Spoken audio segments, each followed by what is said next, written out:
Hello students, video शुरू करने से पहले प्लीज चैनल को लाइक, शेयर और सब्सक्राइब जरूर करें। एक इम्पॉर्टेंट इन्फॉर्मेशन, अगर आपको इस वीडियो के नोट्स चाहिए तो डिस्क्रिप्शन बॉक्स में दिया गया डाउनलोड लिंक चेक करें। Thank you. चलिए शुरू करते हैं। इस वीडियो में हम पढ़ेंगे BPCC 112 ऑर्गेनाइजेशनल बिहेवियर के प्रीवियस ईयर क्वेश्चन और most important questions with answers. ये क्वेश्चंस आपके एग्जाम के लिए बहुत इंपॉर्टेंट है। अगर आपने ये अच्छे से कर लिए तो एग्जाम निकलना पक्का है। Let's begin. Question 1. Discuss the series of incidents that led to the emergence of organizational behavior as a separate discipline. Question explanation. इस क्वेश्चन में हमें ये बताना है कि कैसे अलग अलग हिस्टोरिकल इवेंट्स और डेवलपमेंट्स ने ऑर्गेनाइजेशनल बिहेवियर को एक इंडिपेंडेंट सब्जेक्ट बनने में हेल्प किया। हमें इंपॉर्टेंट मूवमेंट्स जैसे इंडस्ट्रियल रेवोल्यूशन, साइंटिफिक मैनेजमेंट और ह्यूमन रिलेशंस मूवमेंट को एक्सप्लेन करना है। आंसर। इंट्रोडक्शन। ऑर्गेनाइजेशनल बिहेवियर यानी OB एक ऐसा सब्जेक्ट है जो ऑर्गेनाइजेशन के अंदर ह्यूमन बिहेवियर को स्टडी करता है। यह साइकोलॉजी, सोशियोलॉजी, एंथ्रोपोलॉजी और मैनेजमेंट जैसे फील्ड से आइडियाज लेता है। यह सब्जेक्ट एकदम से डेवलप नहीं हुआ, बल्कि कई सालों के चेंजेस और इंसिडेंट्स के बाद एक अलग डिसिप्लिन के रूप में डेवलप हुआ। अब हम देखते हैं कि कौन से इंपॉर्टेंट इवेंट्स ने OB को शेप किया। Main body. 1. इंडस्ट्रियल रिवॉल्यूशन और फैक्ट्री सिस्टम का उदय। इंडस्ट्रियल रेवोल्यूशन ने 18वीं सेंचुरी के एंड में इंडस्ट्रीज और फैक्ट्रीज का तेजी से विकास किया। इससे काम करने वाले वर्कर्स का नंबर बढ़ा और उनको मैनेज करने की नीड भी। प्रोडक्टिविटी और सुपरविजन से रिलेटेड इश्यूज बढ़ने लगे, जिससे ह्यूमन बिहेवियर को समझने की डिमांड बनी। 2. Scientific management movement. Frederick W. Taylor. Frederick Taylor ने अर्ली 20वीं सेंचुरी में साइंटिफिक मैनेजमेंट का कॉन्सेप्ट दिया। Time motion study, task specialisation और मॉनेटरी रिवॉर्ड के जरिए वर्कर की एफिशिएंसी बढ़ाने पर फोकस किया। लेकिन इस अप्रोच ने इंसान के इमोशनल और सोशल एस्पेक्ट्स को इग्नोर कर दिया, जो बाद में क्रिटिसाइज किया गया। 3. Hawthorne studies 1924 to 1932। Western electric के हॉथॉर्न प्लांट में एल्टन मायो और उनकी टीम ने कुछ एक्सपेरिमेंट्स किए। इनिशियली फिजिकल कंडीशंस का इफेक्ट प्रोडक्टिविटी पर देखना था, लेकिन पता चला कि सोशल और साइकोलॉजिकल फैक्टर्स भी इंपॉर्टेंट होते हैं। हॉथॉर्न इफेक्ट का कॉन्सेप्ट आया जब लोग महसूस करते हैं कि उन पे ध्यान दिया जा रहा है, तो वो अच्छा परफॉर्म करते हैं। 4. ह्यूमन रिलेशंस मूवमेंट का विकास। इस मूवमेंट ने इमोशंस, सोशल रिलेशंस और एम्प्लॉय सेटिस्फैक्शन पर फोकस किया। Elton Mayo, Abraham Maslow, hierarchy of needs और Douglas McGregor, theory X and Y जैसे थिंकर्स ने OB को एनरिच किया। ऑर्गेनाइजेशंस ने सिर्फ काम नहीं, बल्कि लोगों की वेलबीइंग और टीम डायनामिक्स पे भी ध्यान देना शुरू किया। 5. बिहेवियरल साइंसेज और थियरीज का डेवलपमेंट। मिड 20वीं सेंचुरी में OB ने साइकोलॉजी, सोशियोलॉजी और एंथ्रोपोलॉजी से कॉन्सेप्ट्स अडॉप्ट किए। मोटिवेशन, पर्सनैलिटी, लीडरशिप और कम्युनिकेशन जैसे टॉपिक्स OB का पार्ट बन गए। सिर्फ प्रोडक्टिविटी नहीं, बल्कि एम्प्लॉयज का बिहेवियर और थिंकिंग भी समझा जाने लगा। 6. टेक्नोलॉजी और ग्लोबलाइजेशन के असर। नए जमाने में ग्लोबलाइजेशन और टेक्नोलॉजी के वजह से वर्किंग कल्चर में बहुत बदलाव आए। कल्चरल डाइवर्सिटी, रिमोट वर्किंग और इनोवेशन जैसे टॉपिक्स पे फोकस बढ़ने लगा। OB ने नए थियरीज और मॉडर्न टूल्स के जरिए इन चेंजेस को समझा और अडॉप्ट किया। कंक्लूजन। ऑर्गेनाइजेशनल बिहेवियर का डेवलपमेंट एक ग्रेजुअल प्रोसेस था, जिसमें कई हिस्टोरिकल और सोशल फैक्टर्स इन्वॉल्व थे। साइंटिफिक मैनेजमेंट से लेके ह्यूमन रिलेशंस और मॉडर्न बिहेवियरल थियरीज तक, हर फेज ने OB को स्ट्रांग बनाया।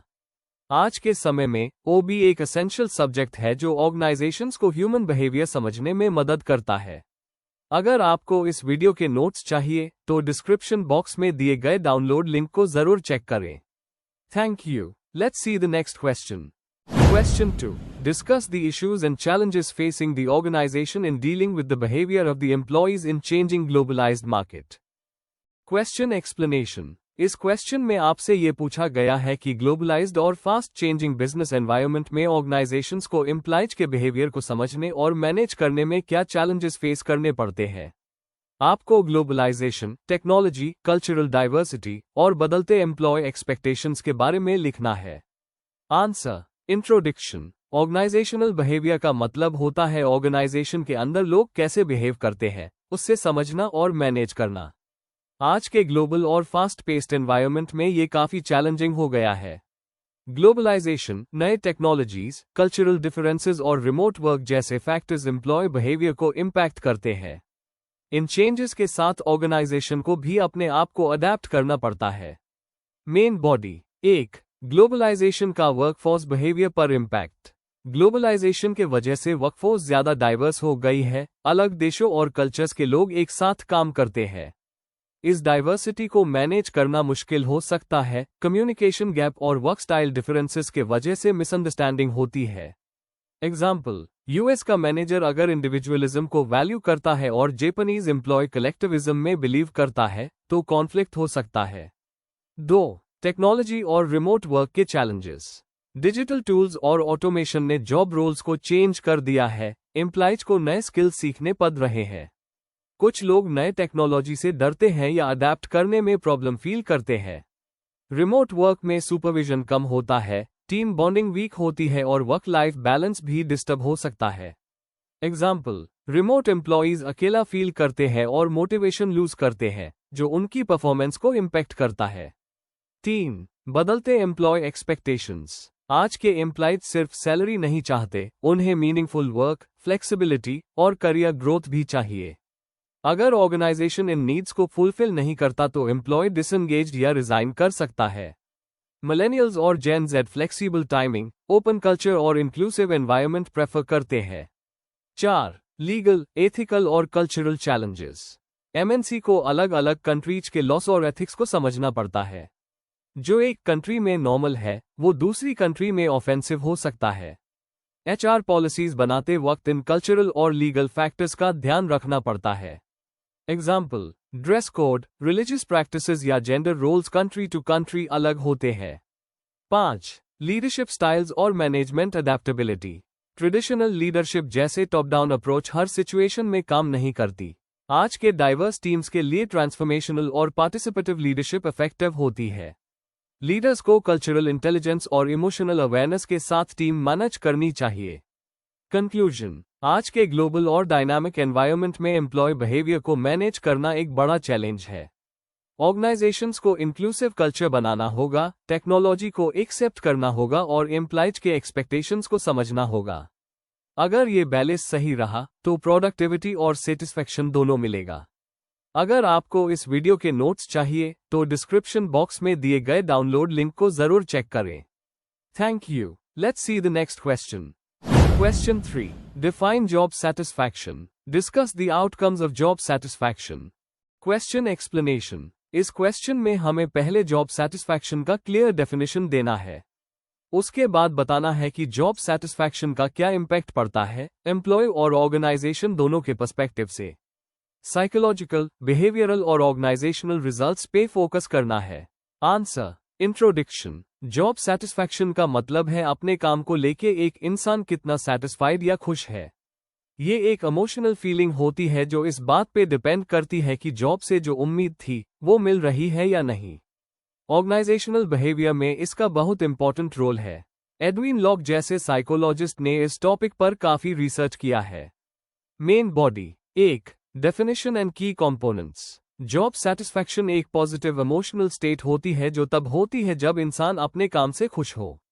एडविन लॉक कहता है कि ये एक प्लेजरेबल इमोशनल स्टेट होती है जब इंसान को लगता है कि उसका काम उसके इंपॉर्टेंट जॉब वैल्यूज को फुलफिल कर रहा है। बहुत सारे फैक्टर्स आईएसपी इफेक्ट डालते हैं, जैसे सैलरी, काम का नेचर, प्रमोशन, सुपरवाइजर का बिहेवियर और कलीग्स का सपोर्ट। की कंपोनेंट्स। काम का नेचर, काम इंटरेस्टिंग है या बोरिंग। सैलरी, फेयर और adequate payment. Promotion, career growth के चांसेस। सुपरवाइजर, सपोर्टिव और फेयर लीडर। कलीग्स, अच्छी और कोऑपरेटिव टीम। 2. एम्प्लॉय के लिए आउटकम्स। मोटिवेशन और प्रोडक्टिविटी बढ़ना। सेटिस्फाइड एम्प्लॉय ज्यादा मोटिवेटेड होते हैं। मेंटल हेल्थ अच्छी रहती है। स्ट्रेस कम होता है और इमोशनल बैलेंस बना रहता है। ऑर्गेनाइजेशन के लिए कमिटमेंट, ऐसे एम्प्लॉयज लॉयल होते हैं। कम एब्सेंटीज्म, खुश एम्प्लॉयज बिना वजह छुट्टी नहीं लेते। Career satisfaction, long term career satisfaction मिलता है। 3. ऑर्गेनाइजेशन के लिए आउटकम्स। परफॉर्मेंस इंप्रूव होती है। जॉब सेटिस्फैक्शन से काम का क्वालिटी इंप्रूव होता है। टर्नओवर रेट कम होता है, एम्प्लॉइज रिजाइन कम करते हैं तो हायरिंग कॉस्ट भी कम होती है। पॉजिटिव वर्क कल्चर, एक अच्छी और फ्रेंडली एनवायरनमेंट डेवलप होती है। कस्टमर सेटिस्फैक्शन, खुश एम्प्लॉइज बेटर सर्विस देते हैं। इनोवेशन और आइडियाज, सेटिस्फाइड एम्प्लॉइज ज्यादा क्रिएटिव और एंगेज्ड होते हैं। 4. थियरीज और real life examples. हर्ट्सबर्ग्स two-factor theory कहता है कि जॉब सेटिस्फैक्शन 2 टाइप्स के फैक्टर्स से आता है, मोटिवेटर्स जैसे अचीवमेंट और हाइजीन फैक्टर्स जैसे सैलरी। एग्जाम्पल, गूगल जैसे कंपनीज एम्प्लॉय सेटिस्फैक्शन पे फोकस करती है, इससे उनकी प्रोडक्टिविटी और इनोवेशन दोनों बढ़ता है। एप्लीकेशन, आजकल एचआर पॉलिसीज ISPE फोकस करती है ताकि टैलेंट रिटेन हो और परफॉर्मेंस बेटर हो। कंक्लूजन, जॉब सेटिस्फैक्शन एक स्ट्रॉन्ग फाउंडेशन बनाता है एक अच्छे और प्रोडक्टिव ऑफिस एनवायरनमेंट का। इसका पॉजिटिव इफेक्ट एम्प्लॉय और ऑर्गेनाइजेशन दोनों पर पड़ता है। जहां जॉब सेटिस्फैक्शन ज्यादा होती है, वहां मोटिवेशन, लॉयल्टी और टीम वर्क भी स्ट्रांग होता है। इसलिए ऑर्गेनाइजेशंस को ISPE फोकस करना चाहिए फॉर लॉन्ग टर्म सक्सेस। अगर आपको इस वीडियो के नोट्स चाहिए तो डिस्क्रिप्शन बॉक्स में दिए गए डाउनलोड लिंक को जरूर चेक करें। Thank you. Let's see the next question. Question 4. Write short notes on the following in about 150 words each. A. Organizational citizenship behavior. B. Vroom's expectancy theory. Question explanation. इस question में 2 short notes लिखने हैं।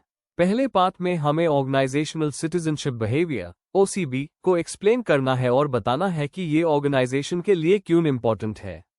दूसरे part में हमें व्रूम्स expectancy theory को समझाना है जो एक मोटिवेशन थियरी है। आंसर। इंट्रोडक्शन। ऑर्गेनाइजेशनल बिहेवियर में कई साइकोलॉजिकल कॉन्सेप्ट्स होते हैं जो एम्प्लॉय के परफॉर्मेंस को अफेक्ट करते हैं।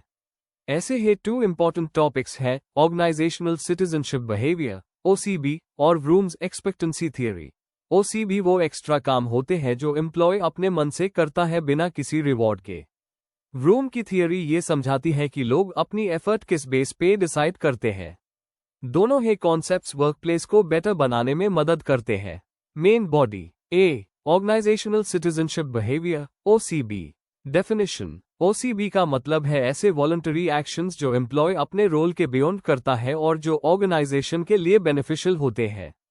की फीचर्स। इन एक्शंस का डायरेक्टली रिवॉर्ड नहीं मिलता। यह पॉजिटिव एनवायरनमेंट बनाते हैं, जैसे किसी कलीग की मदद करना, टाइम से आना, इनिशिएटिव लेना। डायमेंशंस ऑफ OCB, ऑर्गन 1988 के अनुसार। एल्ट्रुइज्म दूसरों की काम में मदद करना।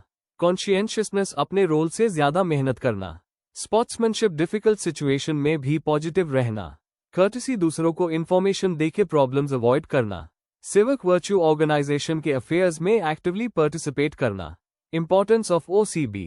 टीम स्पिरिट बढ़ता है, ऑर्गेनाइजेशन एफिशिएंट बनती है, ट्रस्ट और कोऑपरेशन डेवलप होता है, इनोवेशन प्रमोट होता है। एग्जाम्पल, अगर कोई एम्प्लॉय अपने कलीग को डेडलाइन मीट करने में रात को रुक के मदद करता है तो वो OCB दिखाता है।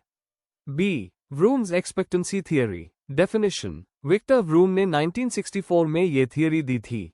ये बताती है कि मोटिवेशन कैसे बनता है जब कोई अपना एफर्ट, परफॉर्मेंस और आउटकम को कैलकुलेट करता है। की कॉन्सेप्ट्स। एक्सपेक्टेंसी यकीन की मेहनत करने से परफॉर्मेंस होगा। इंस्ट्रूमेंटैलिटी परफॉर्मेंस से डिजायर्ड रिवॉर्ड मिलेगा। वैलेंस अस रिवॉर्ड की पर्सनल वैल्यू कितनी है। Formula. Motivation equal expectancy multiply instrumentality multiply valence. Explanation. अगर इनमें से कोई भी एक 0 हुआ तो ओवरऑल मोटिवेशन भी 0 हो जाता है। जैसे अगर एम्प्लॉय को लगे कि मेहनत करने से प्रमोशन नहीं मिलेगा तो उसका मोटिवेशन कम हो जाता है। Application in workplace. मैनेजर्स को परफॉर्मेंस और रिवॉर्ड का लिंक क्लियर रखना चाहिए। गोल्स रियलिस्टिक होने चाहिए। रिवॉर्ड्स एम्प्लॉय के लिए वैल्यूएबल होने चाहिए। एग्जाम्पल, अगर किसी एम्प्लॉय को पता हो कि टारगेट पूरा करने से उससे बोनस मिलेगा जो उसके लिए इंपॉर्टेंट है और उससे लगता है कि वो टारगेट अचीव कर सकता है तो वो मोटिवेटेड रहेगा। कंक्लूजन। ऑर्गेनाइजेशनल सिटीजनशिप बिहेवियर और व्रूम्स एक्सपेक्टेंसी थियरी दोनों हाई ऑर्गेनाइजेशनल सक्सेस के लिए इंपॉर्टेंट है। OCB दिखाता है कि कैसे एम्प्लॉयज अपने रोल के अलावा भी कंट्रीब्यूशन करते हैं, जबकि व्रूम्स थियरी बताती है कि एम्प्लॉयज किस बेसिस पे मोटिवेटेड होते हैं। दोनों मिलके एक बेटर वर्क कल्चर बनाने में हेल्प करते हैं। अगर आपको इस वीडियो के नोट्स चाहिए तो डिस्क्रिप्शन बॉक्स में दिए गए डाउनलोड लिंक को जरूर चेक करें। Thank you. Let's see the next question. Before we end, please like, share and subscribe the channel for more such study materials and one important information अगर आपको notes चाहिए तो डिस्क्रिप्शन बॉक्स में download link दिया हुआ है, जरूर check करें। Thank you.